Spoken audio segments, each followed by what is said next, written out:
ओम शांती।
त्यांना अद्यापही अटक झालेली नाहीये, त्यांना आरोपी देखील केलं नाहीये।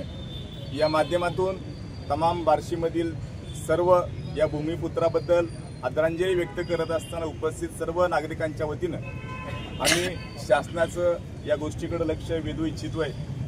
या गुन्हेगारांना त्वरित शासन होऊन सरकारनं त्यांच्यावर त्वरित कार्यवाही करावी आणि स्वर्गीय संतोष देशमुख यांची जे हत्या झालेली आहे त्यासाठी न्याय मिळावा अशी आमची तमाम बार्शीकरांच्या वतीनं मागणी आहे। त्यासाठी आम्ही कॅन्डल मार्चच्या माध्यमातून या ठिकाणी निषेध आणि व्यक्त करत आहोत। उपस्थितांच्या वतीनं स्वर्गीय संतोष देशमुख यांच्या प्रती या ठिकाणी आम्ही आदरांजली व्यक्त करण्यासाठी उपस्थित आहोत।